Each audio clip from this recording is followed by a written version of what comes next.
Eh bien, tête basse, comme d'habitude. L'Olympique de Marseille a livré encore une prestation et le score que vous voyez derrière André-Pierre Gignac et Gianelli Mboula est assez équivoque. 1-0 pour le Stade Rennais.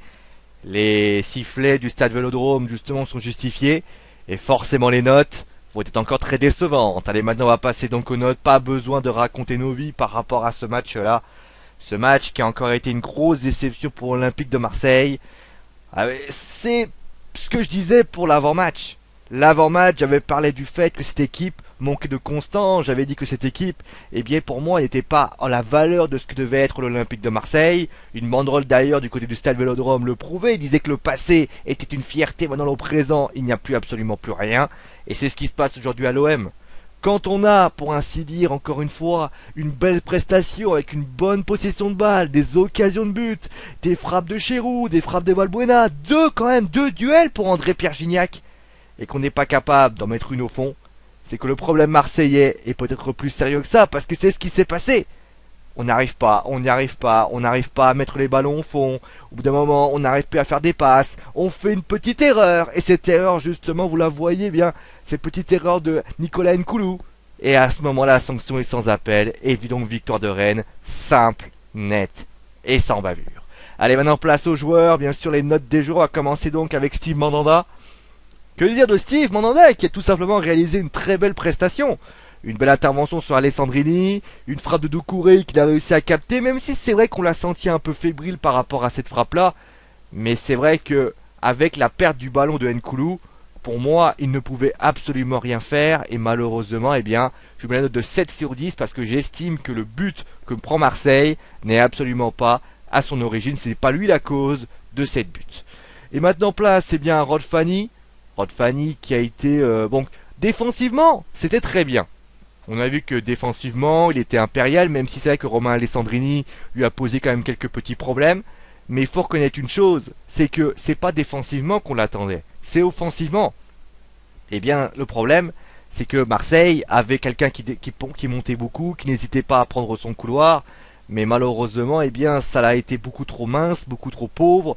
Et dans cette histoire-là, eh bien, Rod Fanny n'a pas été à la hauteur de ses espérances. Et pour ça, je mets la note de 5 sur 10.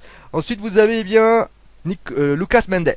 Lucas Mendes qui a réalisé une très belle prestation. Pas quelque chose d'extraordinaire, mais il a su quand même s'en sortir. Même si c'est vrai que parfois il a eu des difficultés face au contre-rennais. Moi, j'ai trouvé très très bien en place par son placement, par rapport à ses duels. Et donc, je mets la note de 6 sur 10. On peut pas dire autant, bien sûr, de son partenaire. Nicolas Nkoulou, qui d'ailleurs a été à l'image de l'Olympique de Marseille. Une première mi-temps très bonne, on voit que l'équipe sort plutôt bien, lui vraiment est très impérial, à part peut-être cette occasion sur Alessandrini où il se fait prendre la profondeur, et puis à un moment donné, eh bien ça grippe. La machine grippe, Nkoulou est en train de perdre pied, et à l'image d'ailleurs de ce qu'on voit là avec Nelson Oliveira qui est avec Nicolas Nkoulou, c'est la même chose. Il perd deux ballons importants, qui réussit que Doucouré n'arrive pas vraiment à contrôler. Enfin, que je crois que c'est Nelson Oliveira n'arrive pas à contrôler. Et par contre, le deuxième est sans appel. Doucouré récupère le ballon et frappe au but. C'est carrément pour moi c'est lui qui est la cause du but. Et forcément, il prend la note de 3 sur 10. Allez, maintenant place à Jérémy Morel. Alors pourquoi 5 sur 10 alors que je dis qu'il est plusieurs fois monté? Alors déjà défensivement, je l'ai trouvé un petit peu limite par rapport à ce qui pouvait être présenté. Mais surtout, ce que je n'ai pas aimé, c'est que il a voulu apporter offensivement. Ça, il n'y a pas de problème là-dessus. Mais le souci, c'est que même si tu veux apporter offensivement, et c'est vrai que Grosicki et contre Danzé, il a eu du mal, il a quand même essayé. Mais le problème, c'est que ses centres sont complètement, mais c'est pas bon ces centres. On voit ces centres qui sont toujours aussi mauvais. Alors je sais pas comment il fait pour s'entraîner quand il est à l'entraînement, mais c'est carrément mais catastrophique ces centres. On voit un centre, le centre il part au troisième poteau, un coup il part trop près, trop loin, il arrive derrière la surface de enfin derrière les buts tout simplement, je vais y arriver. C'est vrai que c'est pas suffisant et pour moi ce n'est pas digne d'un aussi grand joueur de football. Allez maintenant place à à Romao. Donc Romao qui pour moi a réalisé une prestation moyenne d'après ce que j'ai pu voir. Alors certes il a récupéré pas mal de ballons, mais moi ce que je lui reproche c'est sa transmission. C'est vrai qu'il a beaucoup défendu, au niveau des duels il a été pour moi intéressant. Au niveau de la récupération c'était intéressant, Mais c'est vrai qu'au niveau de la transmission de balle, à part l'occasion qu'il donne, mais le but, la passe qu'il donne, qui est à l'origine d'une belle action marseillaise, pour moi la relance, ça lui a fait défaut. Et c'est pour ça que je lui mets une note de 5 sur 10, parce que pour moi, il faut savoir bien sûr défendre, mais il faut savoir aussi bien relancer les ballons. C'est un peu comme Thiago Motta. Thiago Motta, il prend le ballon, mais il les relance. Il gagne à gauche, il gagne à droite. Il fait très attention à ses relances. Et pour moi, Romao n'est pas à la hauteur. Alors d'un Thiago Motta, bien sûr, mais peut-être pas, mais même pas d'un Maxime Godalon, qui lui vraiment fait très attention à comment il relance la balle et qui lui permet justement de faire très mal à ses adversaires. Pour un 5 sur 10. Ensuite, on a Bruno Chéroux. Alors Bruno Chéroux, c'est un peu pareil que Romao, c'est-à-dire qu'il a fait un bon début de match, il a été très intéressant et notamment dans le temps fort, il n'hésite pas, il a frappé très de loin, ou alors Costil a dû s'y employer plusieurs fois, mais malheureusement, comme Marseille, c'est-à-dire qu'il réussit un bon début de match, on sent qu'il y a de la pression, on sent qu'il y a de l'envie, il y a de l'envie, il y a du plaisir, il y a vraiment tout ce qu'il faut pour réussir à remporter ce match, mais malheureusement, ça n'est que éphémère. Et le problème, c'est qu'au bout d'un moment, Benoît Chéroux, eh bien, a finalement un petit peu éteint au fil de la rencontre.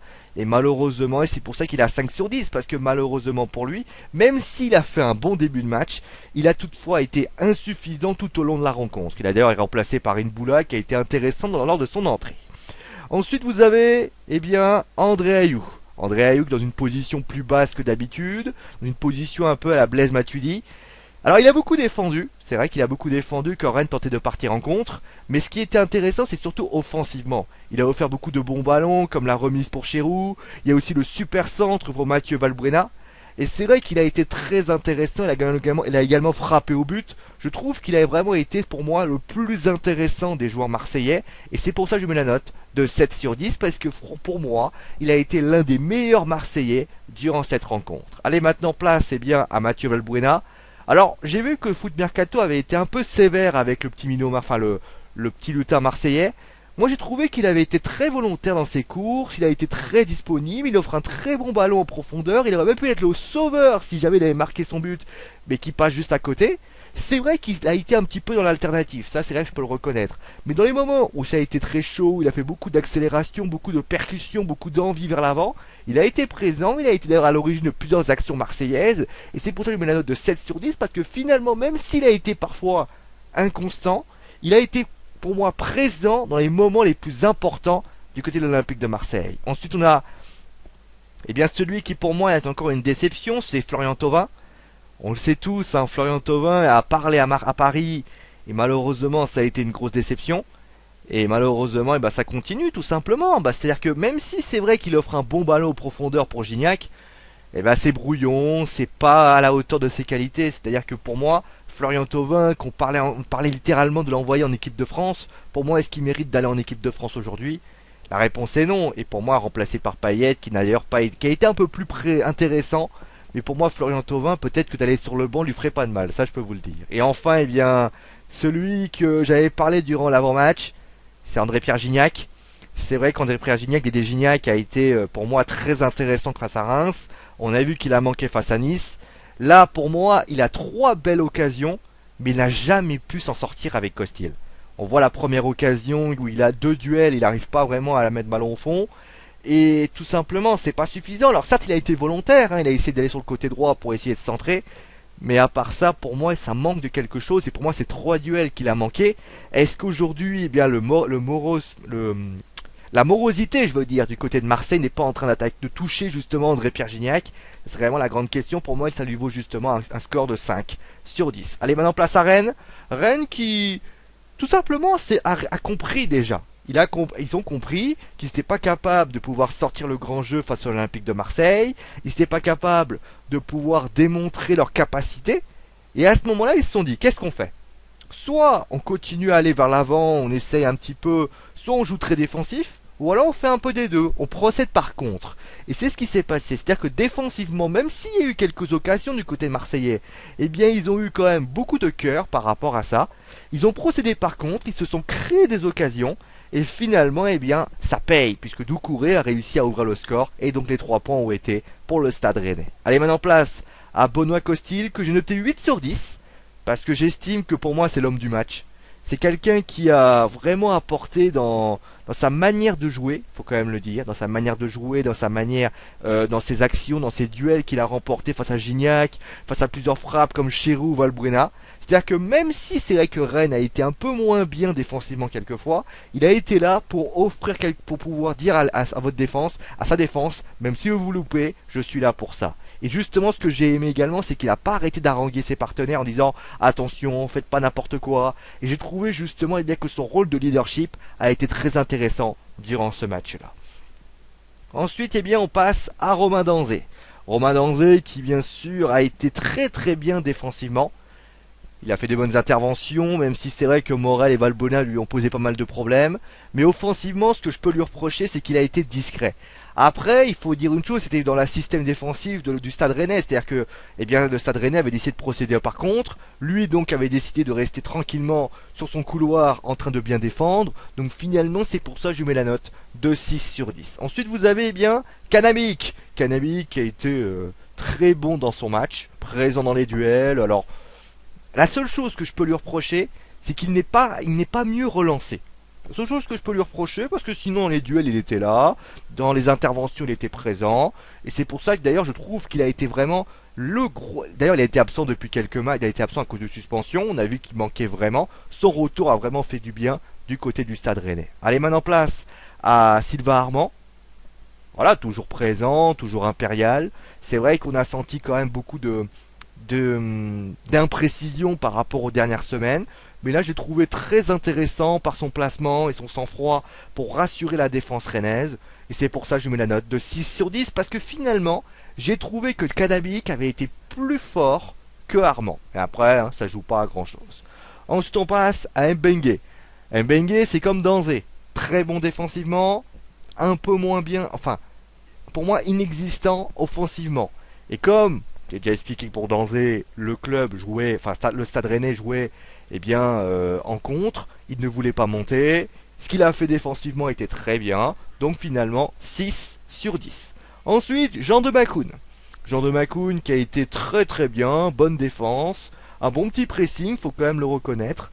Mais il a aussi également, il faut quand même le dire, bien orienté le jeu pour offrir quelques petites solutions à ses attaquants. Et notamment, eh bien, quand Rennes a procédé par contre, il a su également conserver le ballon. Dans des situations où il aurait très bien pu frapper très très loin et ça aurait été un petit peu fort à la mot. Donc finalement je mets la note de 6 sur 10 parce que même s'il n'a pas été pour moi à l'origine d'une action, il a été quand même l'un des grands artisans de cette victoire rennaise. Ensuite on a eh bien Koratsen. Alors je sais pas pourquoi, peut-être était-ce parce que c'était le premier match of the days. On m'avait parlé de ce joueur, on m'avait dit que Koratsen était un très bon joueur, était un joueur talentueux, mais moi franchement je l'ai trouvé très imprécis, pas dans son assiette, et j'ai trouvé franchement durant toute la rencontre où il a été relativement discret. Alors le problème c'est que discret, c'est qu'il n'a pas fait d'erreur. Finalement il n'a pas fait d'erreur, il a fait des bonnes passes, il a su se montrer disponible quand il avait les ballons, mais le problème c'est que non seulement il n'a pas non plus pesé dans son actions, c'est-à-dire qu'il n'a pas, on va dire, orienté le jeu, il n'a pas été vraiment à l'origine d'une certaine action. Et donc finalement, eh bien, Koratsen, il prend la note de 5 sur 10 parce qu'il n'a pas fait mieux, mais il n'a pas fait pire. Allez, maintenant place, eh bien, à Grosicki. Grosicki qui a été volontaire sur son côté droit. Alors titulaire quand même à la place de Pi3Pas, je m'attendais un peu à ce que Pi3Pas soit titulaire, c'est assez étonnant, même si c'est vrai que j'avais mis ça dans le match of the days d'avant-match. Mais pour moi, le seul hic, c'est pareil que pour Koratsen, c'est-à-dire qu'il n'a pas été décisif.